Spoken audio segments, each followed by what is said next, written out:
everybody, how's it going today? Glowplasma 231 here, back in day, talk about Oshi chapter number 155. This chapter's titled Happy End, and I'm so confused about what Oshi is going for here. And no, I'm not talking about the actual chapter itself, as we'll get into it. I'm not honestly really confused about what this chapter does, but we will talk about that here in a second. But what I am confused about is the chapter title in this chapter. I have been chronicling this on the channel now for probably about 4 months or so, as normally Oshi chapter titles are located within a star-shaped icon, which at the top of the star, towards the top point, has chapter number blah blah blah. This time it would be chapter number 155, and then it has a line, and under it is the chapter title, right? And normally they shove some pretty long words in those little things, but this chapter, they didn't do that, because this chapter is titled Happy End, and we just have it written out, chapter number 155, Happy End. So where's the star icon?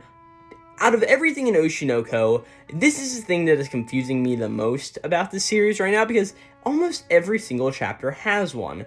I don't know if, particularly in this chapter, if there's really no good place to put it. Like, this first page, or not first page, but second page of the chapter, where the chapter title is actually located on, there isn't really a lot of good room to actually put an image on there, just because of how it works and all of that. Like, there's a bunch of dialogue and a bunch of relevant images on every part, so I sort of just need to shove the chapter title in the corner. But I'm just so confused to what's going on here with this icon, and I really wonder how many other people sort of see this and go, oh, that's weird, or if I'm the only one, because if I'm the only one, so be it, but I want justification to know that I'm the only one so I can have something to talk about randomly. But this is an amazing chapter, and a chapter of Oshi that I've been waiting for so incredibly long, because of course, if you don't remember what happened last time in Oshi, we had pretty much the big climax chapter of the series as far as I'm concerned. Yes, the series probably has time to go on and do more interesting things if it wants to, but last chapter is where the big sort of whole mystery was all revealed.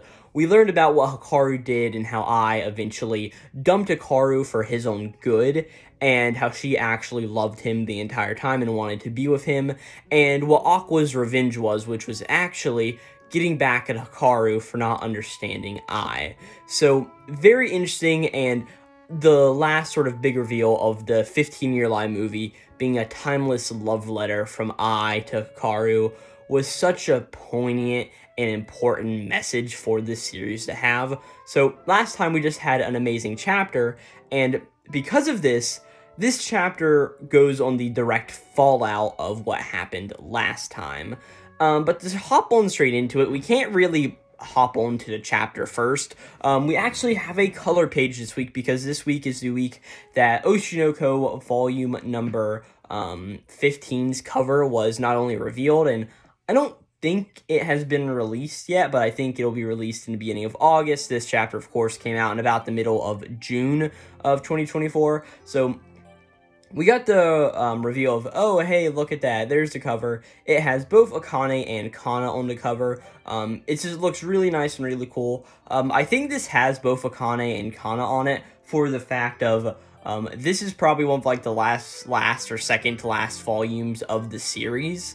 I still think we have, like, at least, like, maybe in our volume or two. I don't know how many chapters are in this last volume or not. I'm not 100% sure, but this is probably one of the last volumes, and those are two of the most important characters, so it's good to get them on the volume cover at least one more time, because I honestly doubt that either of them will be on the cover again. But really nice cover with the two of them sitting there. I sort of love how Kana is sort of leaning up on Akane, and Akane is sort of up and over Kana.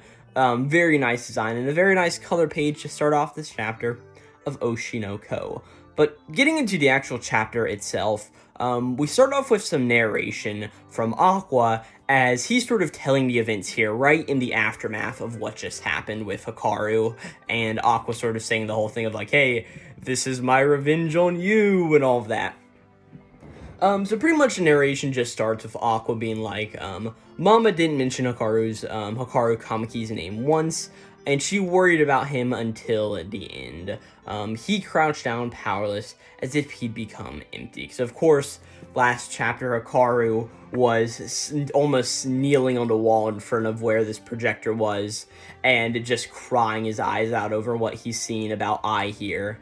And we pretty much see that Aqua is just looking at Hikaru as Hikaru eventually gets up and starts to walk out of the room like he was trying to a few chapters ago before Aqua stopped him and revealed everything here. And Aqua very justly asks Hikaru, like, hey, where are you going? Like, I need to know what's going on. And Hikaru just says that, we don't even see his face, as he just says, I'm going to do what I can for I. As we see as he's walking out of the room, Ruby, who is of course standing outside the doors we saw last chapter, sort of barges in, and she's like, wait, we haven't! And before she can even say anything, Aqua just cuts Ruby off and just says like, hey, Ruby, don't chase him at all. And he's like, my revenge, and he's like, no, I mean your revenge is over now. As we see Ruby, who's getting ready to run out of the door, sort of stop in her tracks after hearing Aqua's voice. And we sort of just get a little bit of a look over on her face. As we suddenly cut over to the house where, of course, Aqua and Ruby live, where, of course, Miyako is. And Miyako, we see, is inside cooking some dinner. And as she's chopping up, it looks like, I don't know, maybe some onions or some greenery of some kind to sort of like put into a pan and add sort of like a saute or something. I honestly can't tell. I mean, I'm going to actually enhance this if I can to see. Oh no, that did not work at all. We're going to reset that because the manga doesn't let you zoom in.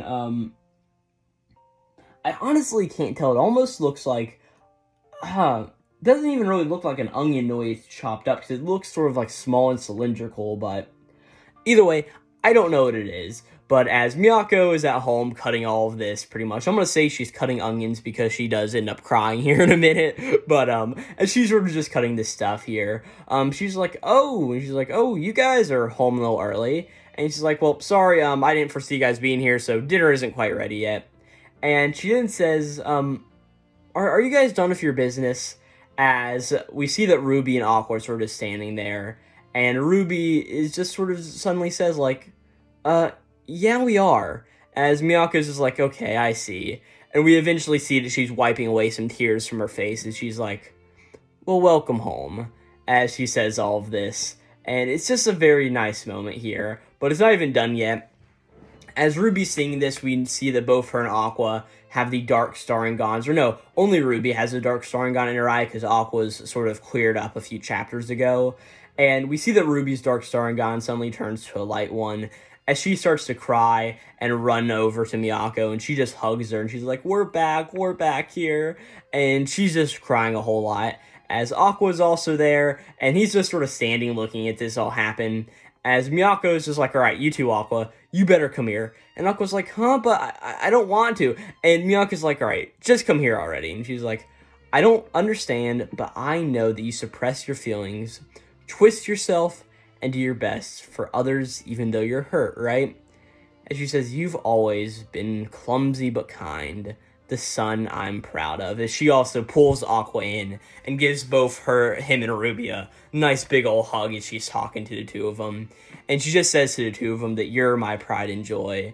As both Aqua and Ruby hear this, and Ruby has of course already been crying for a second, but she looks over, and we still don't see Aqua's face, but we see that he's just silently sitting there, and he's shedding a few tears for all of the stuff that's just happened here.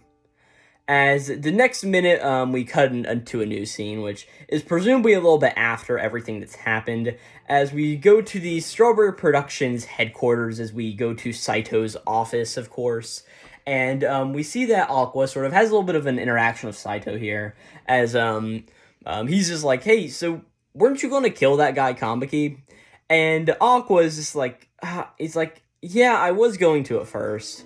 And he's like, but even now, I mean, I still sort of want to kill him. But Ruby made a choice. My sister, who should have suffered the same pain as me, chose to forgive others. Saito, after hearing all of this, and just goes like, alright.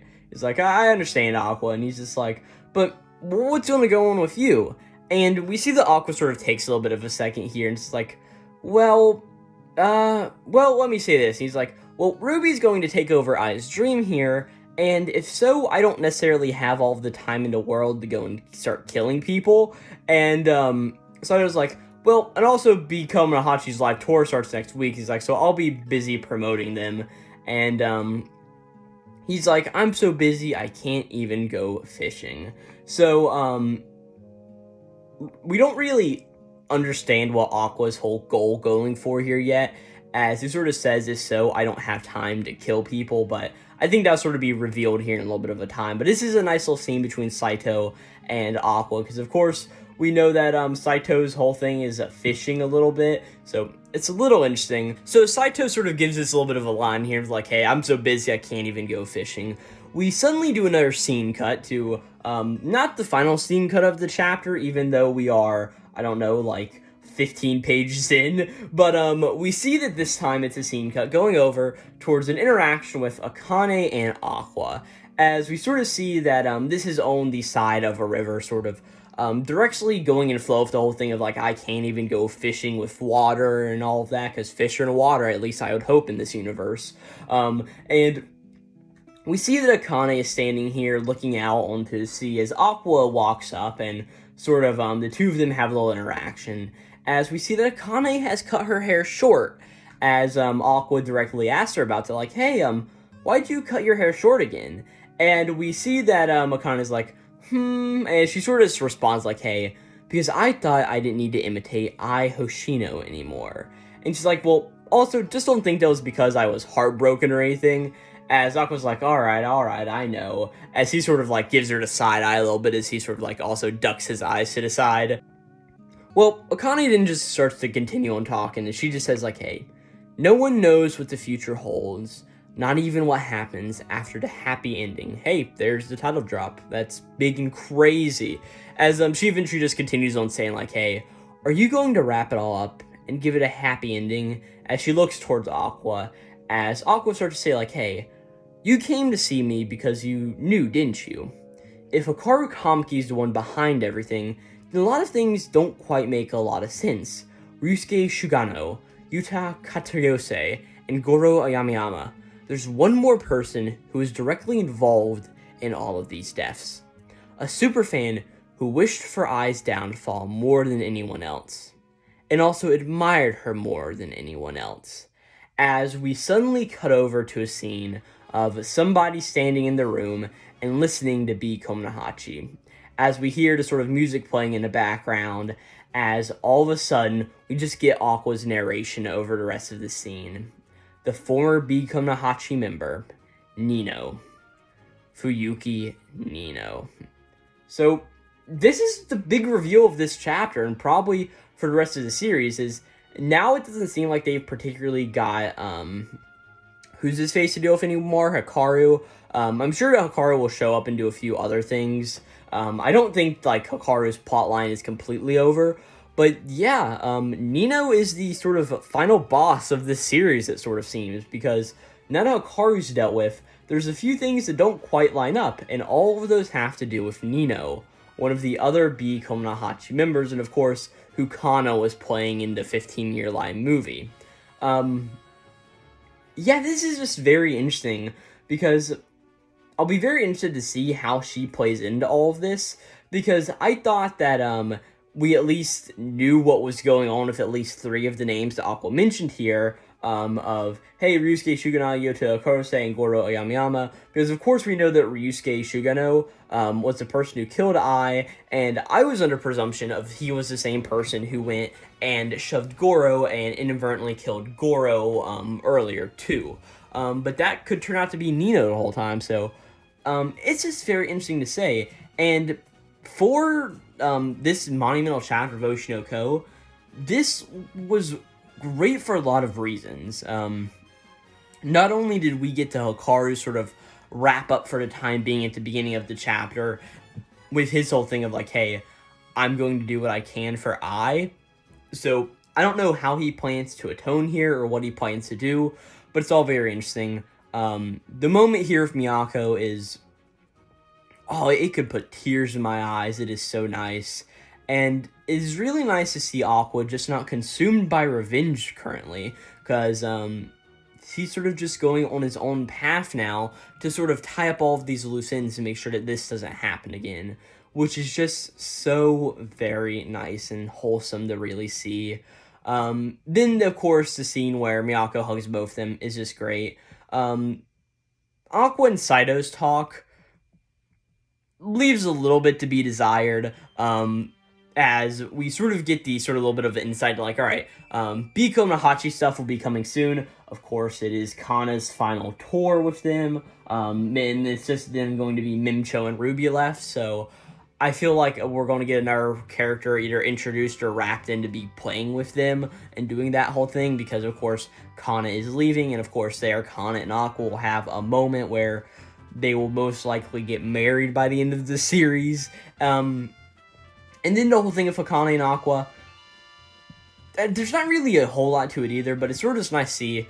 I do like that Akane did cut her hair. It looks very nice. And of course, learning that, of course, Niino is going to be the person who may have not helped Hikaru do all of this, but was involved somehow. So, very good and interesting chapter. I will say there's a lot of very confusing dialogue, figuring out what dialogue went to what person. It's a lot more confusing than you would actually think, but very good and a decent chapter to show the happy end of this series. As well, everybody may not be happy yet. There's just a few more things to wrap up before everything involving Ai Hoshino is back to how it should be, no murder really involved. So, this is a very great chapter, and thank you guys so very much for watching. For me personally, this is a big chapter because I am finally caught back up on Oshinoko chapter reviews, as many of you have probably known for probably about the past, I don't know, like 2 months I haven't been caught up, but it's finally nice to be caught up again. And yeah, I'll see you guys next time for Oshinoko chapter number 156 review. Again, this was Oshinoko chapter number 155, titled Happy End. And yeah, I'll see you guys next time. This will be Glowplasma 231. Signing out.